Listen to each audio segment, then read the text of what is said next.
up. I hear you got a new home you playing at, man. I don't know, man. You know I keep up all the way over there, man. Tell me something about that. Man, how you know about that, man? Man, I know everything, man. Nah, I signed a deal. I think it was like 3 weeks ago. I'm going back to Greece. A team called Peristeri in Athens, and it's a step up from last year. Last year I only played 1 game a week. This year, this team is in Champions League, so that's like if you play overseas, that's one of the leagues you want to be in. So it's definitely a blessing, man. We'll see how the year go. Yeah. You how you like the team, coaching staff, everything? What made you go there outside of the games? I had another. It was other offers. Another team in Greece wanted me, but I mean, this team was just the financial side was better than the other one. So me at the end of the day, basketball gonna stop. So I was going with the best deal. The team is a top 4 team in Greece, so you can't really beat that. You know what I'm saying? Outside of them is the other 2 teams are EuroLeague teams, and then the top teams every year. So I couldn't pass on that. So it's about chicken. You gotta get the chicken right. Chicken. It's about chicken, but I ain't want to go into a situation where the team was just terrible. You know what I'm saying? Like It was just bad. But the team is a good team, a good established club, and then also money as well. Okay, man, I'm with it. So basically, if you play more, they pay more. You know what I'm saying? So you playing more games, so they gonna pay more. Exactly. You play more games a week, you get paid. You get paid more. Exactly. Already. So any position change, anything, or you just gonna do what you do, how you do it? Oh no, ain't no position change. They gonna put me in. I'm coming in. Go get a bucket. Go get a bucket. Yeah, they like to get you in and say. Every year though, you know what I'm saying. I try to change my game every year, no matter what it is. I try not to be one dimensional. I try to be better at ball handling, be better at shoot, whatever the case may be. You know what I'm saying? Like this year, I didn't put on more weight to be stronger, to be faster. So we'll see how that plan out. Already, man. Already. Is the jumper? Shelby, you definitely. Go ahead. Shelby, you definitely better than Tavar, man. So like you number one pet. Hey, they both already know that. I don't even debate about that. That's rough. Mike, I see your whole world done changed over there. I know you fighting and ready to get it going, but we got this old devil called Corona out here that's slowing everything down. But what is the difference between the GOAT and everybody else? Difference is a lot of things different about him. Yeah. But as far as like his throwing ability, I mean his preparation is second to none. His accuracy still there, throwing power still there. If he doesn't hit a throw, he wants to hit another one right after that. A couple right after that. He just when he messes up something, he just does it again, make sure he has it right. And he's been doing it consistently for over 20 years now. God, and I'm looking forward to playing with TB. Hey, you think you'll be around 20 years from now, Mike?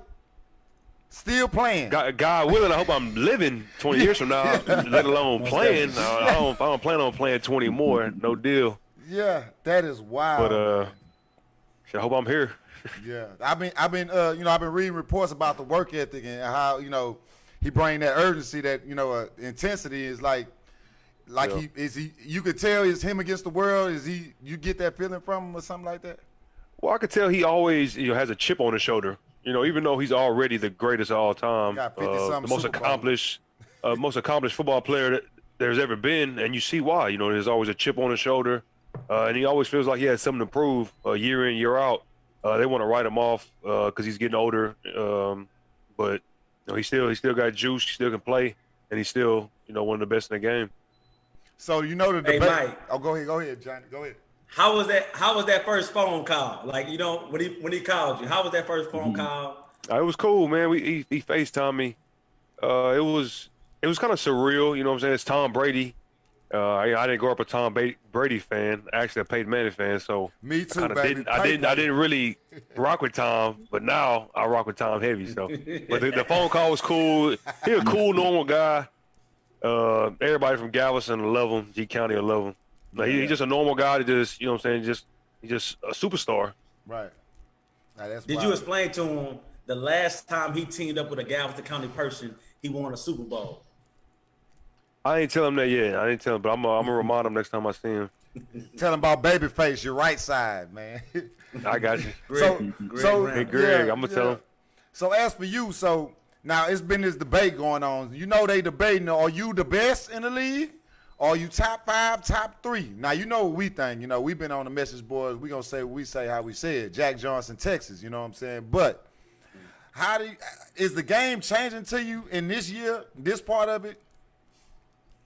Well, yeah, this is going to my 7th year. You know, I get keyed on a lot, but you know, we got a lot of great weapons around us, and you know, if they leave me one-on-one, we definitely try to exploit the defense when I'm left one-on-one.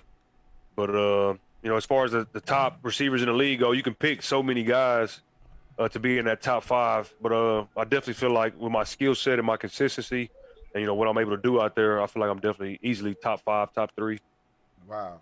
Yeah. Hey, we all in agreement, right? I mean, it's hard to pick one. It's hard to pick one because you know, but guys have different situations. I'm gonna pick myself one, of course, but to be realistic, I'd say definitely top 3 as far as ability, numbers, and just, you know, dominating in my situation. Who would be your one? That's a big question. Who would be your one? If I wasn't in the equation, I'd pick. It was AB at first, you know, until he sat out, but active Julio. Yeah, Julio. See him twice a year, man. Freak of nature, consistency is what you wanted to be. Physicality, look like a creative player out there. Don't say much, just get the job done. Yeah, don't say too much or nothing. He a terror for defenses. Yeah, wow. I mean, Mike and Julio Jones are the 2 wide receivers that it ain't no defense that's gonna stop them. You got to make plays against them. You know what I'm saying? It just they changed the game, man. It just both of them. Like you can say we definitely get game planned against a lot of number 1 receivers on teams, because nowadays receivers are so good, and the league has shifted to a pass heavier offense, and everybody wants to see points, and the game is geared more to protect the offense and be in our favor. So now these receivers, you can't guard none of them. Like there's tiers, but you can't. The great ones, you definitely never could guard them, and now you can't guard the average ones or anything. So it's tough. Right. So Mike, we know you can catch all that stuff, run good routes. But man, let's talk about that, your blocking ability, man. What you did to Terrence, I'm a Cowboys fan, you know, and you know what you did to Terrence Newman, man. It was just, I almost called CPS on you, man. You know, where you get that tenacity from? Shit, this is how I've been playing since I was a kid. You know, my first time playing was under Coach Petteyway, playing for the Galveston Hurricanes, and I played DN and like every position of offense besides quarterback. I played like running back, tight end, receiver. But you know, I played DN on defense, and I always just been a physical player. You know, and then I grew into my size, and then that obviously helped me. But I always just been a physical blue collar type player since I was young, and on the court as well. Wow. So from the competitive aspect, Chubby, has it been anybody that you line up in front of, and you like, okay, I got to go to work today? Who you got to punch that clock? Me, like when I go overseas, I don't know. It's just me, I guess, because of the last few years I had. But it's like certain people that just rub me the wrong way. Like if I'm watching them on film or doing warm-ups, and I know like that day, like I know like I'm about to kill this man. Like it's just, I don't know. It's like one cat I played this year. This is a true story. We played him it's a place called Reggio. We played him there. So we ended up losing the game in the 4th quarter last minute. We ended up losing. So we shaking hands or whatever. And the guy, like, he kind of tried to hit me in the back of my head. So I moved and I looked. And the year before that, I got in trouble for that because I got into a fight overseas the year before that and almost got suspended a few games. You fighting over on the other side of the world? That's that Petteyway. That's the Petteways, man. That's the Petteways. Nobody just punch it. If y'all was overseas and somebody hit you in the back of your head, y'all gonna do the same. We coming out the stands. I got in trouble for that the year before, and he did it that next year. So we had a game. We played everybody twice. You know, like conference play, you play one away. So we played them again. So you got in trouble for that in college, man. What are you talking about? You got in trouble for that a year before. You got in trouble for that in college, crazy. Punching people. Keep your hands to yourself. I ain't even talking about the one that I ain't talking about the one in college. Man, that's old news. I'm talking about this one. So we play this cat again or whatever. He's a good player though. The kid, his name is Johnson Oldham. He's a good player. Like, he played in the league, played EuroLeague. He's a good player. So we played him again. And I told him, I said, when I see you again, bro, you know it's up there. I'm about to put 30 on you. We played him again. They came to the crib. 20. They didn't win the TBT.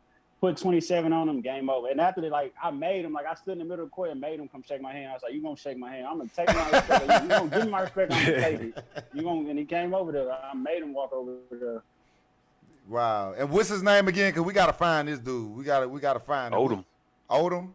His name Johnson Oldham. He went to Marquette with Jimmy Butler. He played in the league with the Lakers. And Crowder. He got game. Got a lot of game. Right. He played with Crowder too. He's a big guard, like a big left-handed guard. So he coming. So soon as they do the tip off, he coming right to you. It ain't no discussion. Ain't no the whole straight, game. like face to face. That overseas, a lot of people understand overseas is very physical. Like overseas, you can't here.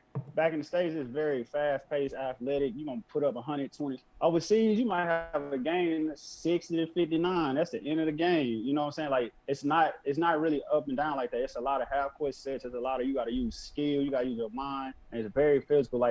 The stuff that they do over there, it'll start a fight here, but it's a normal foul over there. Like the illegal screens, the undercut you when you're going up for the bag. It's a lot of things overseas that I had to get used to when I was young, my first 2 years in the league, because I would always react to it. I'm like, that's not real basketball. But as time went on, I kind of adjusted to it. But I mean, I love it, to be honest with you, because I get to play how I want. Right. You get to fire by the scores table, like I seen on that video. He by the scores table and just let it loose. I say he playing. Just let it fly. That game was a big game too. Just let it fly. They gonna love you. Hey, so speaking on, you got to kind of see Jason Tatum up close before everybody got to see him. Can you kind of talk about that? Did you already know he was gonna be good? The funny thing I'm gonna tell you. So me, Mike, and all our close friends, we got a group text. So when I went there, they asked me who this is. I'm like, because I don't know who was the top. More folks was the top guy out that draft. So I'm telling them, look, I ain't see Tatum playing Duke like that because I was overseas, so I didn't get to watch college basketball. I said, I don't know who this kid is. I said, but this Jason Tatum kid, I said, he gonna be a star. I told him off the rip. The first week we was in summer league, I said, this kid gonna be a star. Him, and we played against Donovan Mitchell. Donovan Mitchell was picking everybody up 94 feet. Everybody. He was picking I don't care who it was, he was picking up 94 feet. I was like, Donovan Mitchell and Jason Tatum gonna be one of the best two guys out this draft. I seen Kuzma, but Kuzma when we played the Lakers, it was more about Lonzo Ball and Tatum. I ain't really see Kuzma like that. Yeah. But I was like, Jason Tatum, I knew he had game when I first seen him. When I first went to practice, I was like, yeah, I see why he lottery. I see why he lottery. This good. So Mike, who are you? All right, so all the focus on y'all this year. I seen y'all schedule a lot of primetime games. So you're under the lights. What game is sticking out on that schedule? Shit, the first one. Hopefully we get to play, and hopefully fans get to be in the stands and shit, and we get to at least some, so we can get a real feel. Because pro sports, it's an event when you have a game. That's why it's so great. Without the fans, it's all right, but it ain't the same at all. Yeah. So we gotta have some fans. We gotta do something. It's gonna be weird, bro. It's gonna definitely be weird, and I'm down to weird. play no matter what. I just want to play. Right. I don't know how many prom years I got. You know what I'm saying? God willing, one day I probably won't even just wake up just cause. You never know. So I just want to play while I can, and on top of that, obviously it's the best team that we gonna ever have. So I want to play. So the first week is that's it. That shit marked on my calendar, and I hope it goes through so we can play. We play the Saints in New Orleans. Woo! Smoky. First game. Smoky. God. That's what I'm looking forward to, and then everyone after that, I'm just looking forward to hit the season period. Hopefully we have one. Man, that'll be a shame to play that game with nobody in the stands.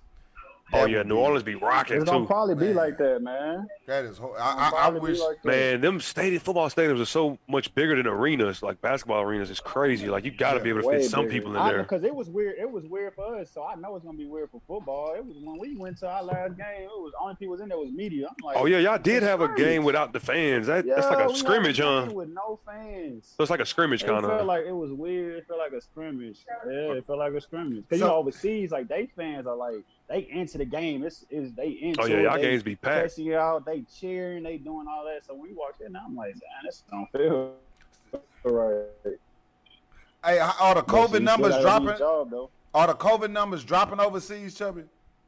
They man. If we would have if America would have did what overseas did, everything would be fine. Now Italy was on lockdown for 3 months straight, 3 or 3.5 straight. Now they back to normal. They out and about. Everything's like kind of getting back to normal now. God, like the cases are nowhere near like our numbers. They nowhere near our numbers. Nowhere near.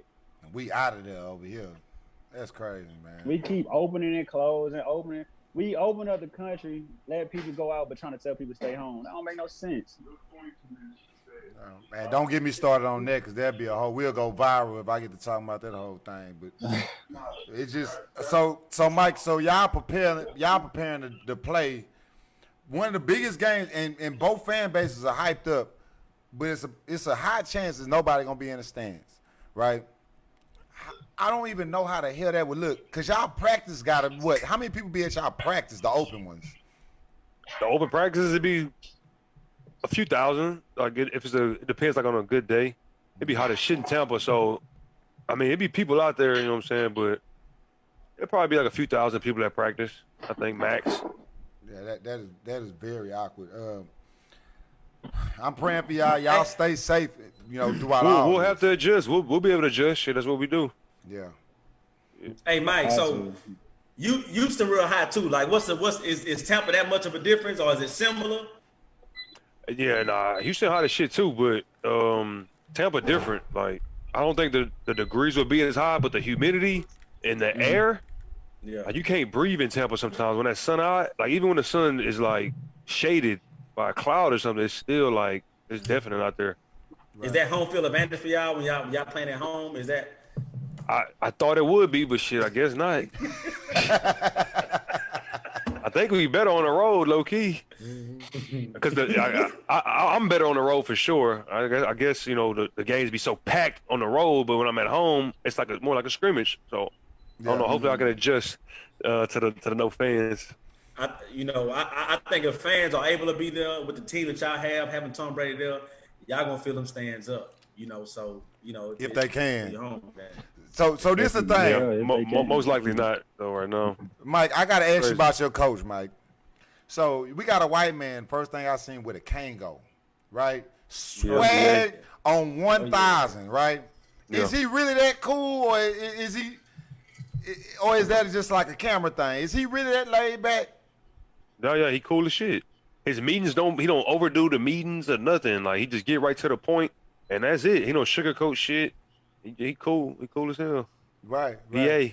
Me and him got into it one time, and I don't ever get into it with coaches. And we apologized to each other, and ever since then, we've been tight. So what the hell y'all get into it over? Just being hot in Tampa during OTAs and shit. It's hot as hell, and I'm throwing up, doing a 2-minute drill. I'm throwing up in my route. Jameis still throwing me the ball and shit. I'm telling the coach, like, yo, it's OTAs. Let me get, you know what I'm saying, one play. Get a sub for one fucking play. And then we just, we get to a little back and forth. And I don't ever get into it with coaches. Like, that in high school I did, and obviously, but like college and my pro career prior, I never really get into it with coaches. But after that, he apologized and I apologized to him. And that was it. Man, I'm glad you brought up high school. Cool as shit. Let's talk about the rivalry in basketball between Ball High and Lamar. When y'all, man, I've never seen it so crazy, bro. And I've been around for a long time. I've been watching the sports for a long time, right? Mm-hmm. It was just, how was it to be in it? And this when you first started can stream games. That's when it first started. And we kind of done that with y'all. How was it being in that? We go with you first, Chubb. Yeah, go ahead, Chubb. I mean, me, like we talk about it all the time. I tell people about it all the time. I mean, it was so real because it's just like I knew it was gonna be crazy. Like I knew it was gonna be packed to build up, the year before and everything. But when we walked into like the first game, when we walked into that gym and I seen all them people, I was like, damn. And then we went to the second game. We watching U of H play. There's nobody in the gym. As soon as the game over, the gym just fill up. I'm like, it's a high school game. We down there filled up a college arena.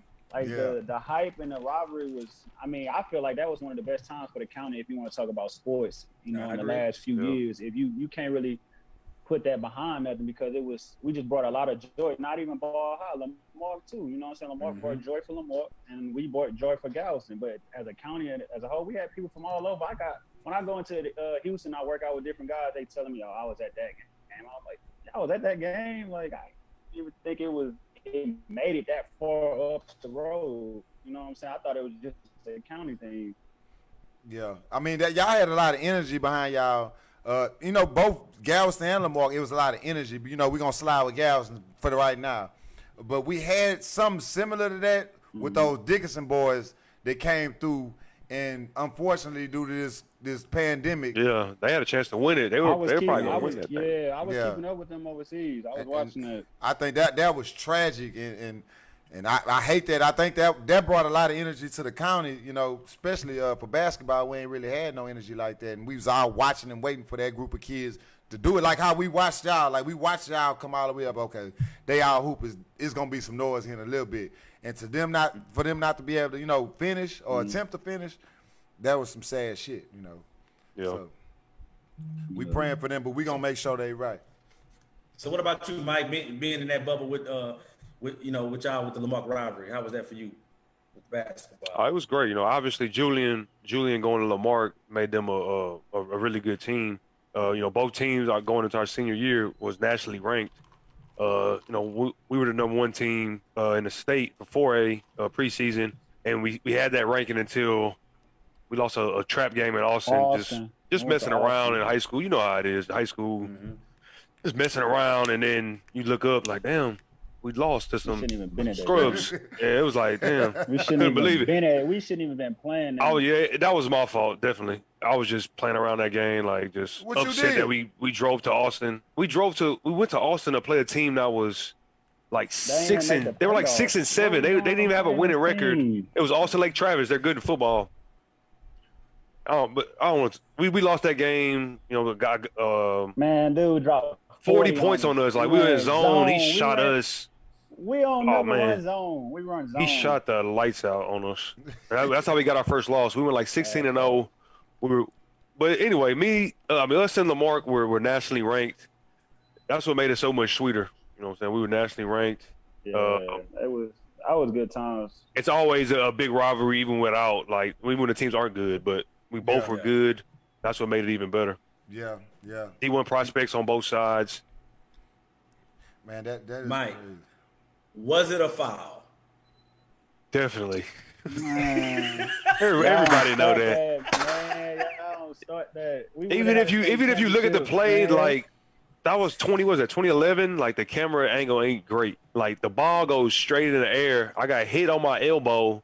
Cams came over and helped pretty good. I didn't even expect him. I thought I was about to have an easy layup. Julian, he came under me. I caught on the catch. So I did a spin move. I'm already cramping, so I ain't got no explosion. So I barely jump. And then I see him last minute. I'm just trying to float it over him. And then he swats down, hit my elbow, and the ball just kind of flew in the air. And then I thought the ref was about to call a foul. He didn't. And that was it. But the game didn't come down to that one play. So yeah, it was just crucial. As I get older, I mean, at the time, obviously, I was upset. We all were upset. But after a while, I understand now that we didn't lose off just that play. God. I mean, look, I'm 36, bro. All right? I still don't like Lamar. Not the people. I'm just saying, my rivalries is still I got you. Bro. Yeah. For sure. So how y'all feel? I mean, I'm asking all of y'all. How y'all feel about it, man? Lamar. Not the people. Not the people. Just my kids will never put a cougar on their helmet, on their chest. I seen ex-tours go coach for Lamar, and that aggravated the hell out of me. No. Some things you just ain't finna do. And I love all my Lamar people. I mean, my shit. we ain't doing that one. You know, that just ain't the play. That's always love. It ain't nothing but love at the end of the day, but it's just a rivalry. You know what I'm saying? It's just I only see when Baja playing Lamar, we want to beat that ass. I don't care what it is. Yeah, every time. Don't matter what. It could be soccer, baseball, whatever. Like, whatever. Yeah, we need to beat y'all ass. We love y'all though. Like it ain't no. But you gotta get that work today. I mean that's the rivalry. That's what sports makes sports so great, man. Them heated rivalries. So that's what made the game great. You know what I'm saying? Right. Like we knew half of them guys. We played with half of them guys on that team. For but a long it's just time. A rivalry at the end of the day. For a long time. At the end of the day, we friends. But when we on that court, you don't like me, I don't like you. The best battles happen in rivalries. Yeah, for sure. Yeah, especially when y'all. We so close.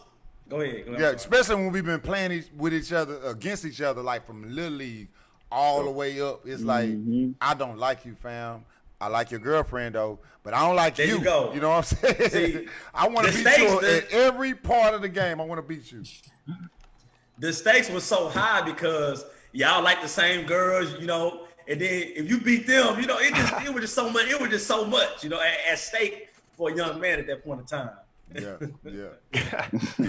So but hey, we calling Lamar. All y'all trophies got to go to Tech City ISD now. Yeah. You know what I'm saying? You know, y'all over there, y'all got to share that stadium. We still got our own stadium. So, you know what I'm saying? Baja still doing their thing. Hey, that's what it is. So y'all see the climate and on the news, right? So what happened? I mean, do y'all bring those social issues type things in the locker room?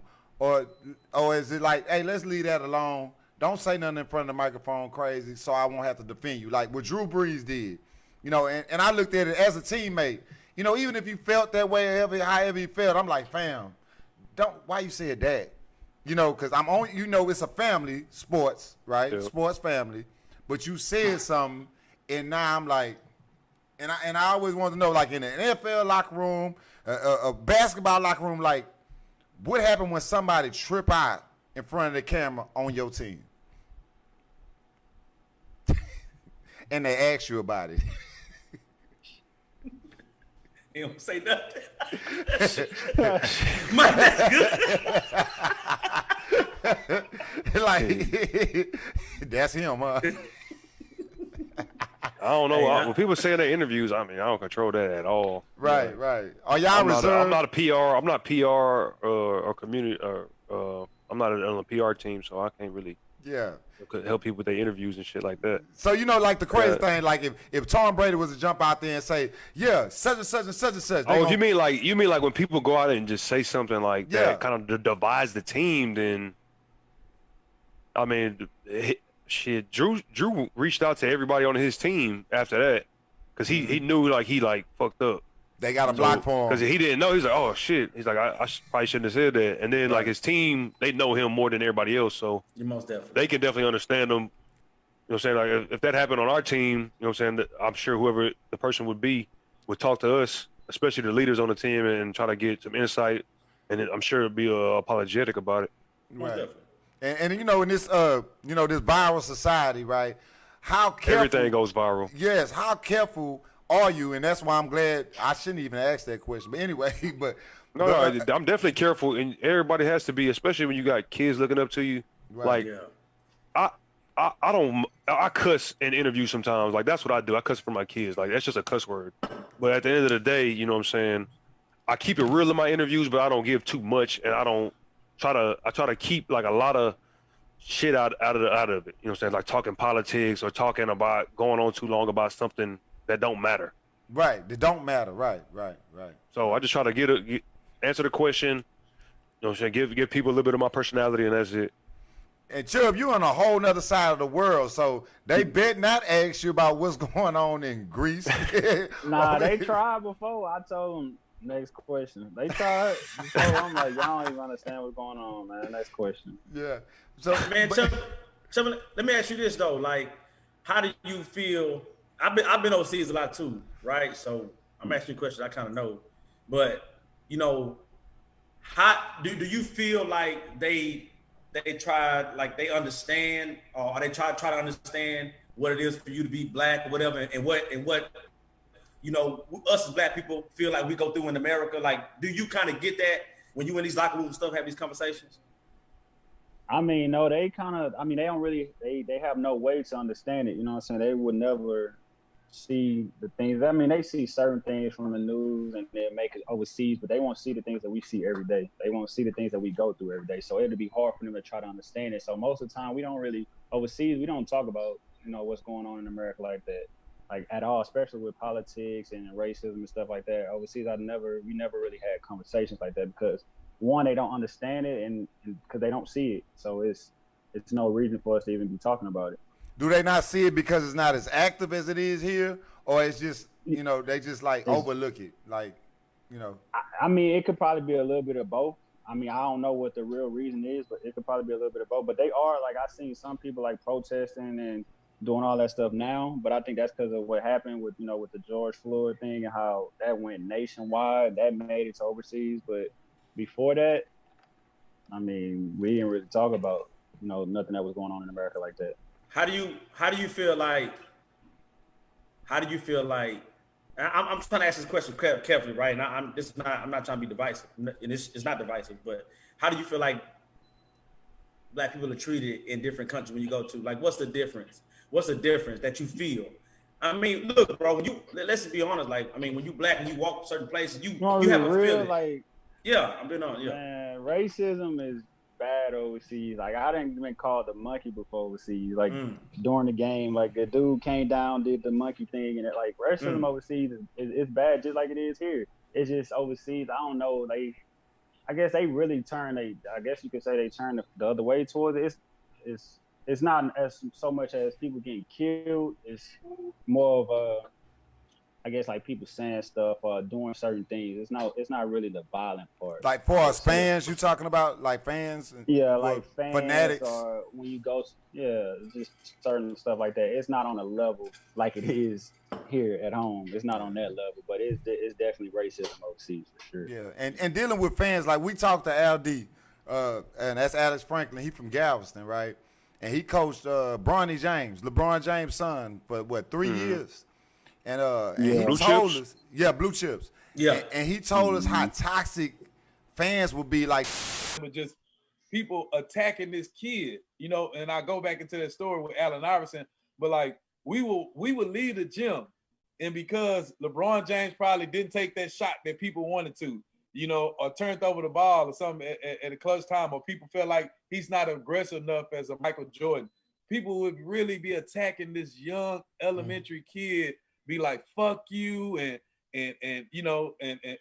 trying to throw things at this young kid because who his dad was, and that was so unfortunate for, a kid like that. But like I say, hats off to that family and to Bronny himself.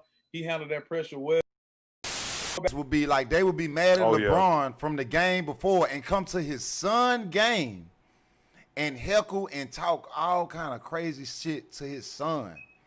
Like, fans get out of control, man. And he there, and as a, like, I'm talking to y'all as professional athletes, and y'all got kids, right?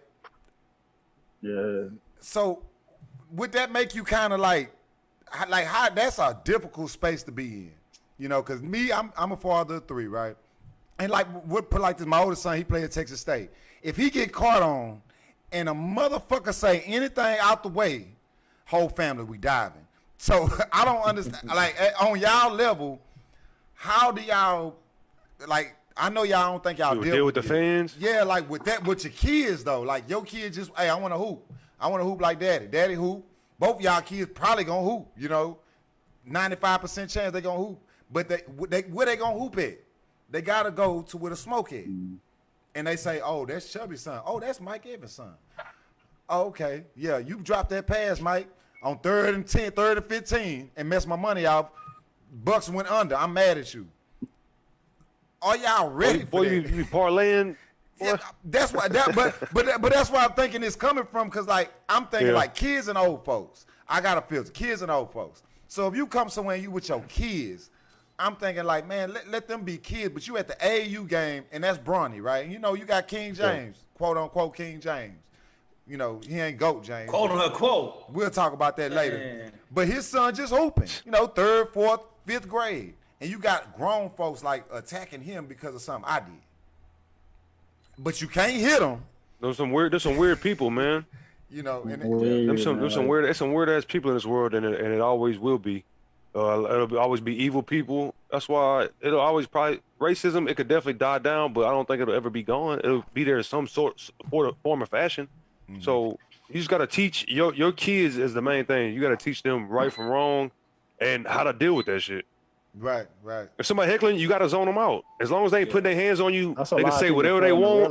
You can say what you want online. You can say what you want in the fans. I mean, in the stands. But if you physically touching, that's when it's a problem. But other than that, you can block all that other shit out, and you learn how to do so over time. So, Mike, we're not talking about. I'm not saying nothing racist, right? But like, what's the craziest thing you heard from a fan? The craziest thing you heard from a fan. I got so much racist, man. You know, I'm half white, half black. I know. When I sat for the anthem in 2016, after Trump got elected, I got the most fan mail I ever got for like weeks, and I never really checked the fan mail either, because nowadays there's only people that want to get the card or the jersey or whatever and sell the shit anyway. You never know who really just wants it just to have it. But so I don't really check my fan mail no more now. Me and Tristan want one, but we ain't gonna sell it. But yeah, I'll get y'all one for sure. But I got so much shit talking about cunt Mike Evans, monkey, fucking. Somebody called me an Oreo. It was crazy. And look, I didn't even open all of it. It was like just addressed to cunt Mike Evans, addressed it to bitch ass monkey Mike Evans. Like, it was the craziest shit. How can it get to you though? Hey, you can hire me, and I'll take care of that. They didn't give me the mail. They left it. The mail goes through our equipment room at the time. And then my teammate D Myers is the tight end at the time. He told me, "Hey, come here and check this out." So I went in there and to get the look at the mail, or whatever. And then we were just like kind of laughing at, like, we didn't even open none of them. We just were looking at what it was addressed to, and it was just we had to laugh about it. I mean, so I didn't give a fuck. Like, do security being ex-military, right? When mail come in overseas, come to us, it goes through security checks to make sure there's no anthrax, no crazy stuff in there. Did that stuff go through security before it gets to you guys? I don't know, but it was crazy. It has to go through some type of security, because I mean, obviously, like, when we're an NFL team, it should have, but it was so much shit addressed to me, and they didn't give it to me though. They just like kept it in so I don't know if they were just keeping it just to, like, I don't know what they were gonna do with it, but that was the most I got, like the most. The shit I got from fans, like the crazy shit. Let me ask you this, Mike. You growing up being mixed, right? Having a black father and a white mother. Did you ever have any conflict where you feel like growing up, even going back as far as you've been in 5, 6, 7, and this kind of, I don't know if I'm here, I don't know if I'm there, I'm trying to find my way in this world. Did you ever have any conflict with that? Nah. Okay. I mean, being light skinned, you know what I'm saying? People gonna try you know what I'm saying, think you soft and shit like that. But after a while they realize, and then it's like, really after that it's nothing. But early on, just being light skinned. But I've been called. People think I'm black for majority of my life, like full black. But in Gardner McGallison, I hang around all type of colors. Black, white, Hispanic, some Asians. Like, we hang around everybody. So never really had no problem with race or anything like that growing up. I talked to Johnny about the 1% rule that started way back in slavery, because the slave masters was going into the old shack and dipping in the pudding. We'll say it like that, right? But they started having kids about it. And the most notorious one, y'all ever want to get some interest, go look up one of our former presidents, Thomas Jefferson. He stayed I'm about to say that. Yeah, he caught the vapors. He caught the vapors over the pudding. You know what I'm saying? So they come out with these wills and say, well, I leave my whole estate to all of my heirs, right? Mm-hmm. But they, when one of your heirs is come from the pudding, now they get it, right? So they came out with this slave rule. It's called the 1% rule, right? And if you think about it, it still applies to today. If you have 1% black in you, you black. Considered black. Yep. You black. And if you look at it socially, and I don't know if people do it purposely or not, they still enforce the 1% rule. Like, you couldn't identify as white. I'm white. No, you're not. You know what I'm saying? So that's that rule. We still go through it, man. So it's wild. Man, I'm gonna say a quick story, right? So I was getting people was hitting me up. I just came back from the military and I was back down here, and they say, "Hey, man, it's his young brother, man. He stopped playing basketball. He playing football. His name Mike Evans. Go check him out. It's y'all spring game."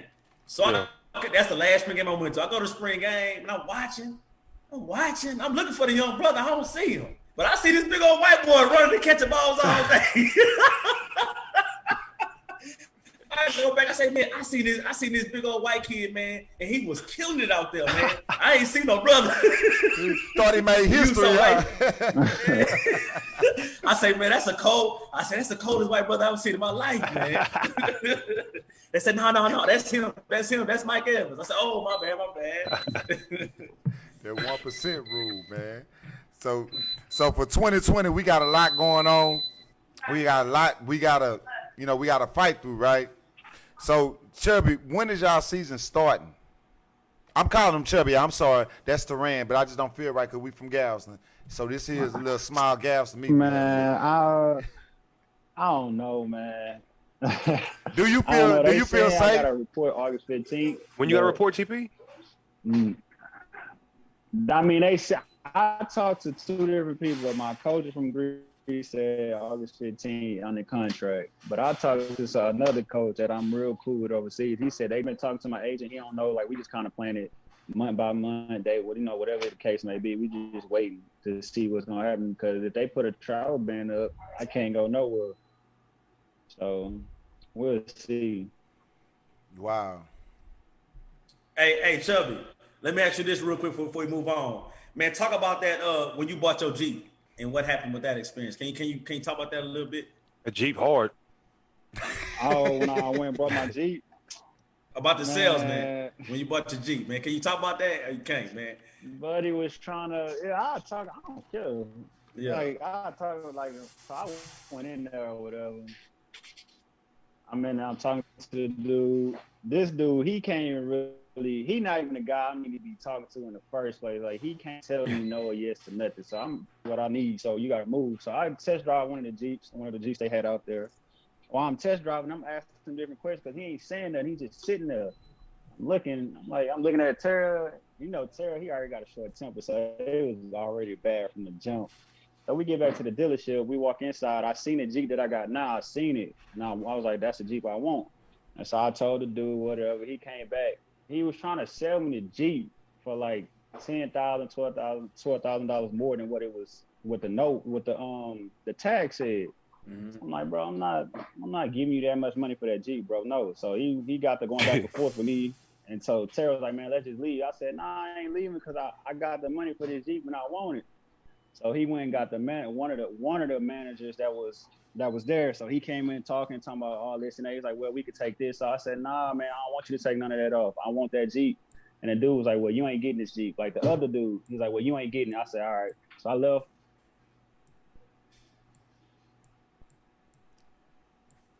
Man, Chubby got cricket, man. We got. Can y'all hear? Yeah. We did. Chubby Broke. There you go. Yeah, there you go. Go ahead. Go back. So when we called the manager, I left. I called the manager and I told him how much I had and how much I was gonna put down. The whole tone changed. Like once I told him that, he was like, man, I apologize. Can you guys please come back? We'll take $12,000 off the car, $13,000. I said, all right, yeah, I'm on the way back right now. I was almost back in Galveston. I drove right back to Golf Gate. He was like, man, yes, come back. I'll handle that for y'all. I went back. I got that car that night. And the dude that said I wasn't going to get it, I was waiting to see him. I was looking at him. I was waiting on him. Like, what's up, bro? I was like you could have got part of that commission that I had, but now you've been acting like a little punk, acting like I can't buy this car. Now you acting like a little bitch is what you acting like. You can say you acting like a bitch. Like I'm like, bro, I can buy this car in cash if I want to, but I don't want to, bro. Like just like stop trying to get over on me, bro. And he wasn't hitting it. He was stereotyping some shit too. Yeah, stereotyping off the jump. It was a Mexican dude. He was stereotyping off the rip. He was basically acting like I couldn't get the car. Like I couldn't afford it. So I was like, all right, we about to see. Hey, Chubb, text me his name because my homeboy uncle actually owned Gulf Gate. So all right, I'm gonna get it for text you. me buddy name. We not playing none of that at all. He not for real. It was because when I came in, I was being respectful to him. I was telling him like, look, I'm trying to get this Jeep, man. I got such and such to put down this amount. And once the boss man heard how much I had, He was like, yeah, he don't even matter. He basically like, yeah, don't talk to him, talk to me. So I went back, talked to him, and I signed the thing. I love that G too, yo. Yeah. Man, and that's That what. hard. It's hard, man. I don't even like blue like that, but man. Oh, don't do that. Don't My do God, that. damn. God. No, I'm saying like Listen. it's all right. It's You just grew up by clean. I don't Cemetery. really. What is You grew that? up by Cemetery. What you talking about? What does that mean? Okay. We'll talk about it later. No, I'm just saying, like, it's clean as hell. Yeah. But that's what we talk about when we say like we don't even got used to word racism. It's just like we feel like when black people feel like it's a racial bias because we gotta walk around our Sunday best so people feel like we have worth. Like when you see Mike, when you see Mike, you gonna see Mike with some basketball shorts and some slippers. That's the Galveston attire. That's how I Every walk person you in gonna the see from golf game. Galveston. That's how we gonna walk around. If you look at Big Casey Hampton, he gonna come in the club with some basketball shorts, some slippers on. Big Greg do the same Big thing. Slippers. That don't define our worth, man. We shouldn't have to walk around with our Sunday best to And give respect. that's how I was kind of. I agree. Like that's how I felt, man. I'm like, man, so I gotta walk in here with jury on, and I'm like, man, just because I walked in here with slippers and shorts on don't mean, you know what I'm saying, I can't buy none of these cars, bro. Don't treat me like that. Well, you know, y'all It is what it is. above height though, so y'all start talking about some chicken. They must play ball. But us regular size I get that folk, a lot. yeah, us regular size folk, we got going there with I call it a clown suit. When you got to suit up to go take care of business, that's a clown suit. You know, we got to put our BS, clown suit bro. on to go buy property, bullshit. buy homes, do any type of business. We got to have a clown suit on, and it's unfortunate, but that's the game. I bought miles off my iPhone. Oh, but you balling on a different level. But we'll talk about that later. Hey, so Mike, let's talk about when you first go to Texas A&M. And so at that point, you haven't played football for a long time, only really 1 year. Yeah. And that's high school coaching is not the same level as college coaching. Not even close. Man, how Not was even that? close. How was that for you, man? The transition? Yes. Man, it was tough early on. I caught on pretty quick, but man, I was way above my head going in. I'm thinking I'm gonna getting playing time no matter what, just because I'm 6'5" and I'm fast. I'm thinking, I'm gonna play no matter what. I didn't know how to run routes. I didn't know the play. The main thing was the playbook. It was so hard to understand that and understand coverages. And I was far behind, really far behind. And playing the 1 year, I could have played 4 years at Ball High. It wouldn't have mattered at all because the offense is so simple in high school. The defenses don't even run real coverages. Like it's way different when you go to a high Division I and then the pros. But early on it was tough. But the transition went good after like training camp. I started getting in scrimmages and like balling on the first defense. In my life, You had drama, boy. You had drama. the worst experience in my life. The coach was a nutcase. Like, I don't understand how this man was even able to coach us. I really, like, when I look back on it, I never forget this. It was Halloween weekend. In college, Halloween weekend, people throwing parties, you know what I'm saying? Everything going on. And he knew this. Man, we went to practice Saturday. We had practice at 7 a.m. We ain't leave the gym till 7 that night. And he's like, don't worry, y'all, we back tomorrow. We came back Sunday. We came back at the same time, 7, then leave till 5. I said, yeah, this ain't for me. I'm talking about it got to a point where we doing drills and we doing, I don't know if you know shell drills. Shell drills is 4-on-4, and it's just a straight defensive drill, and it's meant for half court. He had us doing shell drill full court. I'm talking about, oh, man, it was the worst experience. My legs ain't never hurt so bad in my life to them 2 days. Like, that was the worst experience I ever had. Well, how did he recruit you, though? We almost was he didn't. Different coach. I was going there with Pat Knight. Yeah. And they didn't give, so like the year before when I was getting recruited by Pat Knight, they went to the Sweet 16, and then the year after that they had a bad year and they fired him. They didn't give him a chance. And like the coach that's there now that got Texas Tech like the top in the country, he was the coach that wanted me and Mike to come to Texas Tech. It was Chris Beards. He was the one that recruited us. And so when it was our time, like my time to enroll in school, they fired him and Billy Gillespie got hired. And once he got hired, it was like a snowball downhill from there. It was the worst. Like I think we went 3 months without winning a game, and we was about to be the worst team in Big 12 history if we didn't beat Oklahoma the last game of the season. We went like 1-14 in conference. It was the worst. how did you get out of that? What was the plan? Like, at what point did you say, hey, man, I got to go? And how did that process go? All right, so, man, I knew that. I'm telling you, I knew that before conference. I was leaving. I knew before conference started, I was getting out of there. So what happened, it kind of worked out in my favor because the coaches from Colorado State, they was like one of the first letters I ever got at the house. And they was still, in contact with my parents while I was at Texas Tech. And once I was getting ready to leave Tech, like I put in my enrollment, like I want to transfer and everything, the protocol, they ended up getting a job in Nebraska literally the same day.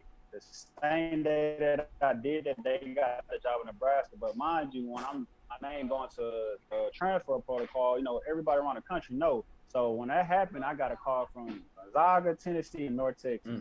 So I'm like, I want to go take a visit to Tennessee and Gonzaga. Man, my mom was like, no, you ain't. She was like, you ain't going nowhere but to Nebraska. She was like, you taking your butt to Nebraska with Coach Miles and Coach Smith. I went to Nebraska, signed the letter of intent. It's probably the best thing I did, too, to be honest. It was fun watching you. It was fun. I was so proud of you, man. Like, I've been knowing Travis, man, he was just a little knucklehead little kid running around. I was just so proud of you, man. Man, Mike talk about all the time. I ain't even expect to do that. Like, I can't even sit here and lie and say I expected to lead the best conference in the nation is scoring my first year playing. Like, I ain't expect that, but it's just that year, my red shirt year, was that's probably the reason I'm playing basketball right now, to be honest with y'all. That's the reason I'm playing, because when I went there, I was 185. When I started the year, I was 215. Like, it was like a period, when you're in college, you get to go home for summer break, get to go home for Christmas break, spring break. But I didn't go home none of those breaks. I stayed in Nebraska the entire time, just working out every day. Weight room basketball, literally every day. I stayed in Nebraska for like a year straight, to the point where like my mom and my daddy and them was kind of getting mad at me, like, man, you don't want to come home, you don't miss it. I'm like, I do, but shit, I don't want to go through another year I had at Texas Tech. I mean, that year alone is the reason I'm literally playing basketball now. So what made you buy in? I seen a documentary they did on you on how you bought into the weights, and that's abnormal for a lot of basketball players. But the basketball players who do buy into that weight program, you see the success. What was sold to you to make you buy into that weight, that weight program?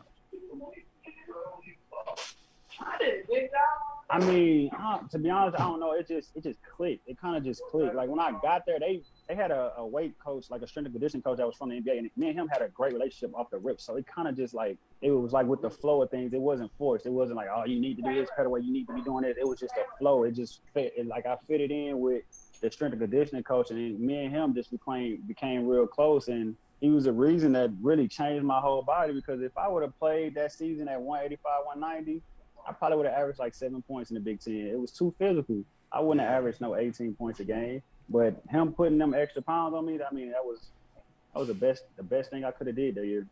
Yeah. So Mike, how close were you actually going to Texas Tech playing basketball versus you going to Texas A&M playing football? Shit, a phone call away. I like Chubb said, Chris Beard. Literally a phone call. It was the summer we were in the AAU circuit our last year playing. It was 2010 summer, and me and Chubb always talked about playing college ball together, whatever. And we didn't really pick the schools. We were getting recruited by a lot of the schools. He had more schools than I did for basketball, but we had a lot of big schools the same, like U of H, Texas Tech, Colorado State, VCU, Wichita State, schools like that. And Texas Tech was interested in us big time, so they wanted us to go there. We loved Chris Beard, and I'm on the phone with Chris Beard in the summer one day. My boy D Rich at the crib, and we're just talking. And he was like, "Yeah, I had a great tournament this past weekend, this and that."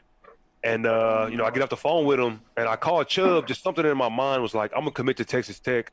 I can always decommit if I want." But I'm going to just commit and go play basketball because I feel like Chubb's going to go there. So I called Chubb's like, hey, bro, I'm going to commit to Texas Tech right now.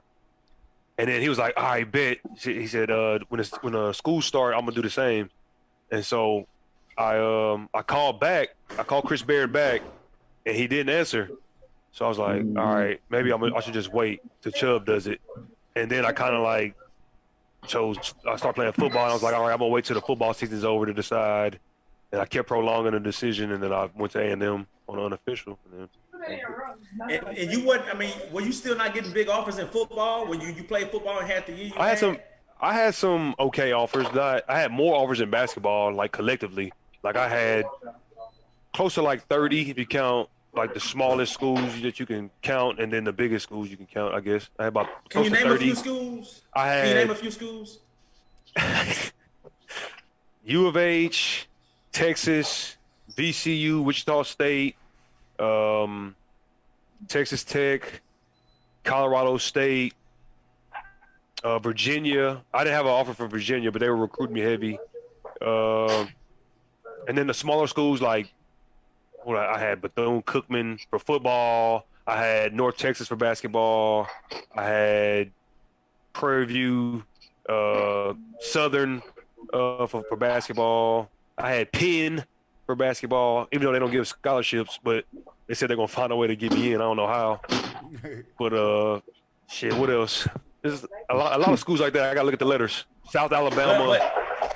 But I'm speaking like really for football. Like I mean, football. Yeah.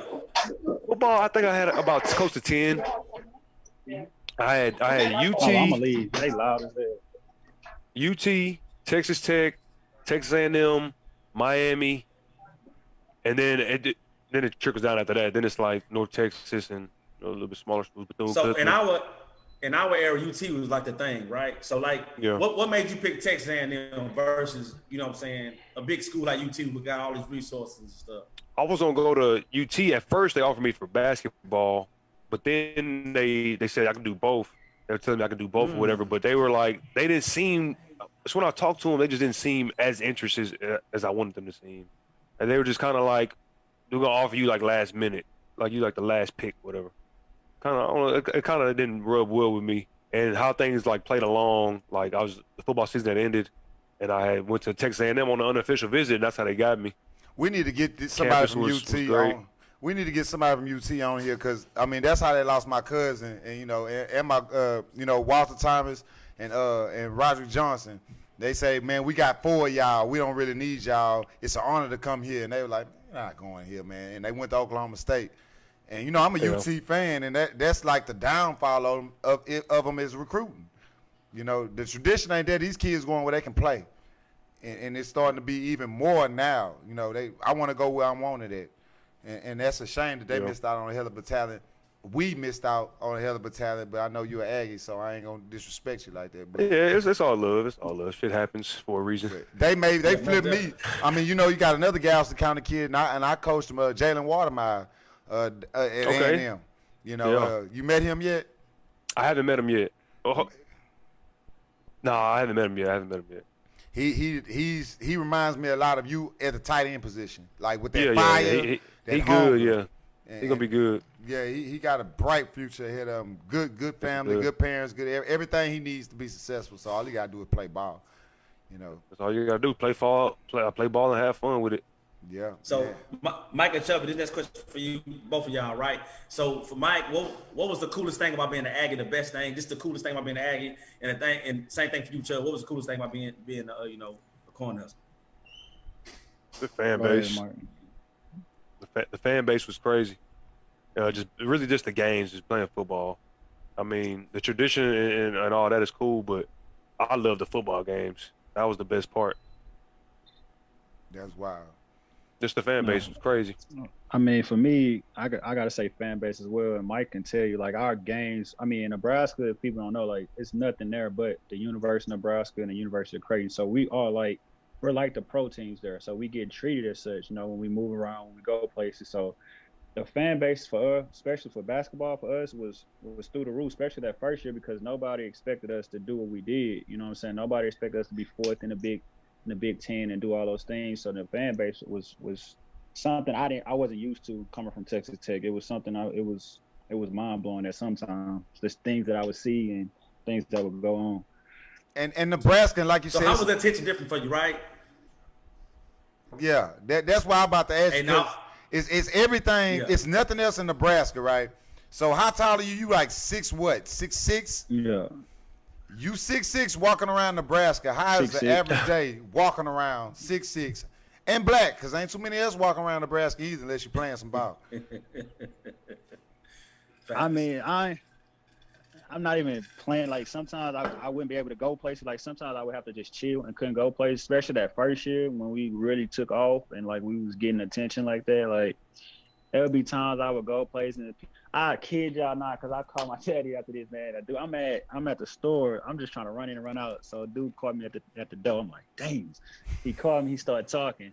He's like, man, you know, such and such, you know, if you run for mayor, you probably win. I said, what? I said, man, you know, 22, what you talking about running for mayor? He's like, man, that's how much these people, this man say, that's how much these people love you here. I said, well, yeah, they can have that. I'm going to stick to putting this basketball in the hoop, my guy. I mean, and this is the next question for both of y'all too, right? You first get to campus, you walking around, yeah, people know you play football, but they don't know you, right? You still kind of like, whatever. At what point where it's like, you can't even go to class? Like how, like when did that happen and how was it? Did you like it? Did you not? What things you liked about it? What things you didn't like about it? I never had that. I mean, I had to a degree. Orders to take pictures doing when I was walking on campus, but I never had it to where point. Yeah, I never had it like that. Yeah, I mean, it was rare. When I went on campus, like the campus is so damn big. When people saw me, they definitely want to take pictures, especially my second year, when I was really like going dumb. The first year, you know, I was, you know, the best receiver on the team, but it was Johnny Manziel. Then I had like I finished top 12 in the Heisman, so you know I was kind of up there. I was having a good year, and that's when I could only have one class on campus, and it was early in the morning, so I rarely saw people. So you had to take I didn't have to walk. I got 3 online classes my last year, and then 1 regular class. That's because of the fans. But Johnny Manziel, like that's more of a question for somebody like that's a superstar like him. Yeah. Like him, like the Tim Tebow's and guys like that. Yeah. Those guys don't go to class. They can't. Like, come on now. That's wild, man. So how does it feel to you know, just to kill Nick Saban the way you did, man? You basically, and I'm saying this respectfully because I love Nick Saban. So I'm saying this respectfully, and this not Mike saying this. I'm saying this. You being this father for 2 years. I mean, you just was murdering. Just one. I had a good game one time. The first year, the second year is why. I mean, the first year is why I went off so much. The second year, I was just extra hungry because they said I was getting shut down or whatever. Even though we beat them in 2012, my first year playing against them, and then they got us the second year when I almost had 300. But that first year, my first year playing at A&M, my first 6 games, I was healthy. And then I pulled my hamstring against La Tech. And that game, I scored like a 70-yard touchdown or something with a torn hamstring. I don't even know how I was running into the end zone. That was that. But the rest of that year. That was that one right there. That was that one right there. Yeah, 70. Nah, it was a little bit before that when I did the Randy. Yeah. Oh, after. It was a little bit after when I did the Randy Moss. Yeah, but I was hurt right there too. I played the second half of the season with a torn hamstring. And that game against Bama, I only had like 40 yards, I think, but we won. So I was happy with that. But I was disappointed because the ball was like, you know, there's some games where your stats aren't good, but you've been killing. Yeah. I play receiver, so like the ball will come my way, like I can't control that. But this game, the ball was coming my way, and the guy was making plays on me, and he was like their third string DB. So the next year they put him on me, they thought that he could, and he had a safety over top still helping him, but he still made some really good plays.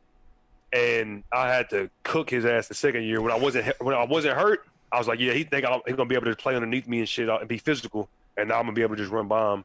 And the first couple plays of the game, 30+ yard passes on him. They took him off me. And he got caught on me again. I caught another 30-yarder on him, and then they just took him out the game. And he probably I don't even know if bro played the rest of the season.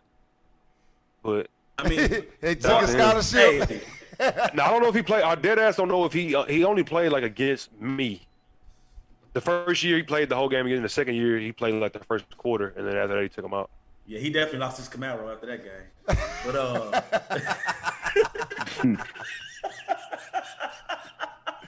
Hey, so moving along, like in your careers now, you done reached that part. You're going into year 7, right? Correct. So now the technical part starts setting in a little bit more. You start valuing the technical part. And I'm not an ex-NFL player or nothing, but I start seeing around 5 to 7 is when that route running thing and all this, you know, like that coach, like you got to have coach mindset. Yeah.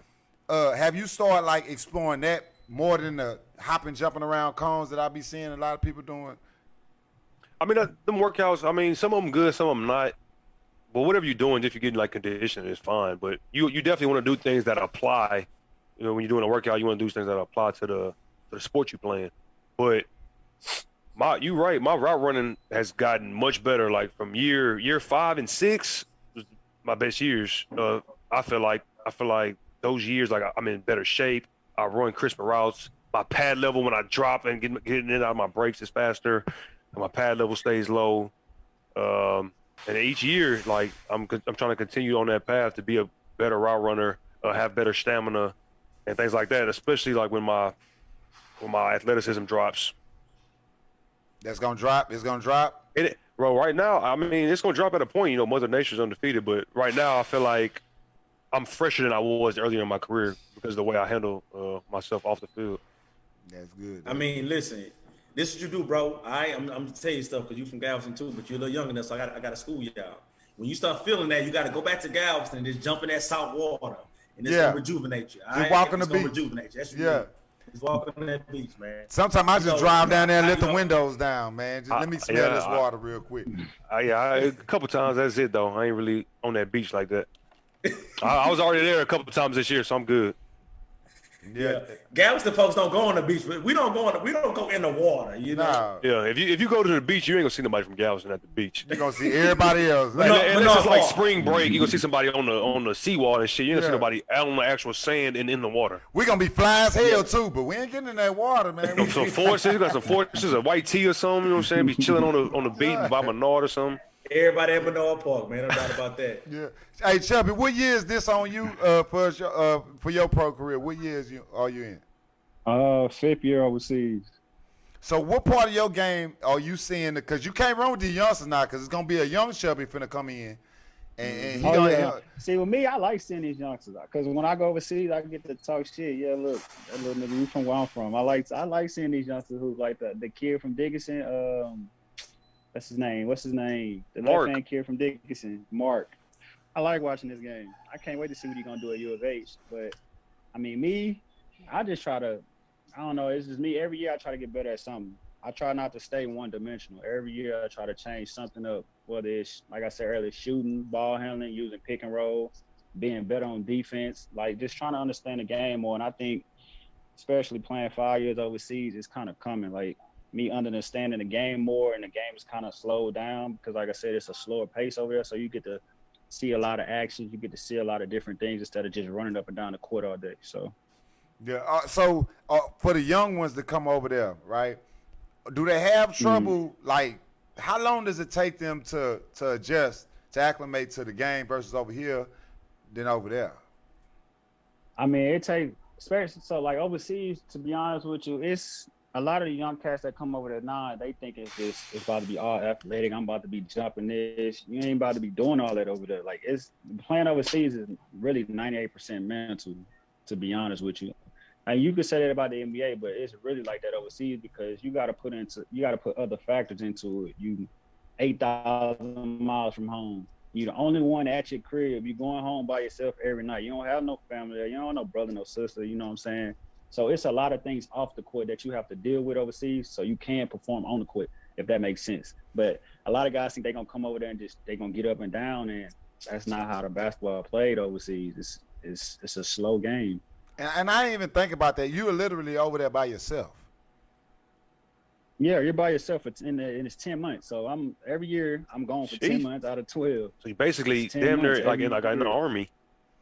Damn. They be gone. They be gone for years. You get one break. You get one break in February, and it's only 5 days. You got to travel on that 6th day because it takes a day to get back overseas. It's a 12, 13 hours travel day. So, I mean, you get one break in 10 months. So it's not the basketball that's hard. The practices is hard because it's tearing your body down, and then it's the lifestyle, like just being able to cope with being overseas and in a different culture, being away from family and friends, and, you know, missing a lot of things. Like, I didn't miss so much stuff, you know, being in college and being overseas, but you got to make a sacrifice. You don't want to be at home and not working or be across this water getting paid. You know, so. And all that partying too, huh? Huh? Huh? All that partying too, huh? You said what?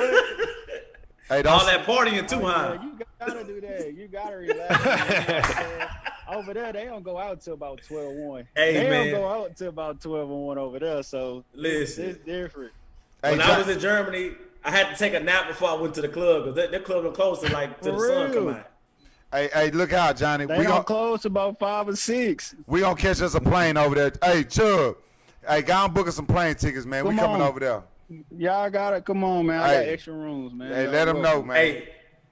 Hey, Mike, have you ever went to go visit him up there? Oh, and when he was playing in Paris. Okay. Yeah, Paris was dope. That's cold. I didn't like Paris. A couple years ago, a few years ago. You know, like Paris? I fucking hate France. No, man, it was just too many. Like when you think about Eiffel Tower, it's too many bombs over there. There's a lot of bums. Yeah, they gonna sell anything you need though. I tried to tell They sell anything you need over there. Some little Eiffel Towers, the 8. You know what I'm saying? They got everything over there.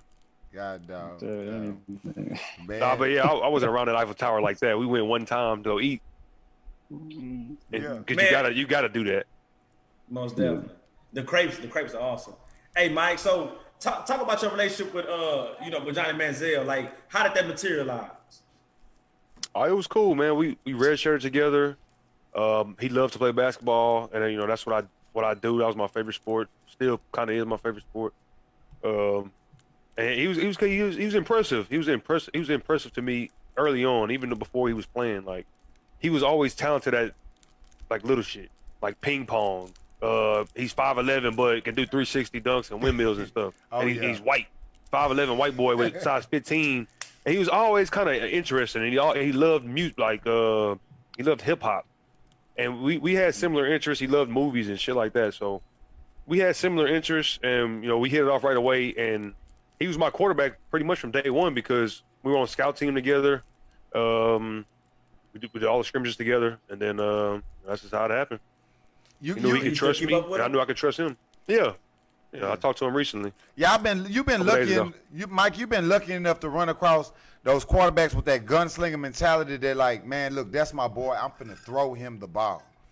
Absolutely. And that's been like I seen that with Mike. Like Mike could be running for his life. That's all quarterbacks though. If you're playing with me, I'm just trying to tell. I tell my boys. I say, hey, I got your back. I tell all my boys, like, well, whoever that quarterback, I don't care, man. Throw it my way. I promise I'm going to try my best to catch that motherfucker and not get it picked off. Yeah. That's all I say. Like, just throw it my way. I'm going to try to make a play for you, baby. And you play good offensive defense, too. I see you really won't let nobody pick it off. You're offensive. It's happened, but it's rare. It's happened, but it's rare, for sure. I hate when my quarterback get picked off and it's my fault. I'd be like, fuck. I told him I wouldn't get him picked off. Hey, that's good. Man, how do y'all feel when people try to introduce y'all like to the masses and they say Mike Evans from Houston, Terran Petteyway from Houston? Like, how does that make you feel when they say that, man? I shut that shit down. Yeah, they tried that overseas. I said, don't say that no more. I shut that off the rip. I tell everybody, I ain't from Houston. I'm from Galveston. I ain't got no problem being with nobody from Houston, but that ain't where I'm from.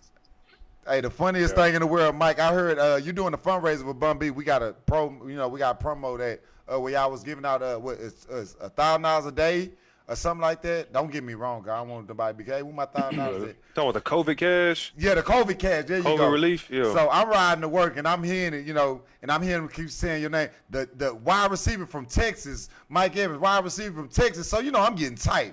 We from Galveston. We don't like that. I'm like, oh, they didn't put Galveston in there? No, I didn't hear Galveston until they put your part in there. I remember recording that, and I said Mike Evans from Galveston, Texas, current Tampa Bay wide receiver, current receiver for Tampa Bay Buccaneers or something like that. So they bleeped it out. I didn't even hear it. No, they put your part in, but it was at the end. But like they didn't put the Galveston part in there? No, they said it. They took your shit. Bro. Don't get mad at them, man. I don't want nobody. All right, cool. But no, it just tripped me out how I thought you heard it before when you was like, nah, let me let these motherfuckers know I'm from Galveston, Texas. But like it just fit in because I'm driving. I'm tight as hell. I'm like, why they keep saying he from Texas? Like we just ain't out here. And Texas wide receiver said, no, I'm Mike Evans from Galveston. It's like you put a pause in the beginning and the end of it. I said, that's why I love that kid right there, man. He gonna let it know. He gonna let it be known where he from, man. So got to. I want to tell y'all doing a great job representing. We appreciate y'all for coming back, and man, we rooting for y'all, and we just hope we get past this little situation we in, so we can do it bigger you know, Chubby, man, look, we praying for you over there. You stay safe. Well, look like that's where we all need to go over there since they ain't got no COVID. You know, but you stay safe over there, man. I appreciate it. And like I said, y'all know Excuses family, man. You know, and we do these videos to let everybody know, you know, let these kids know especially, you know, how important it is to never forget where you come from. And damn sure don't never forget where you at.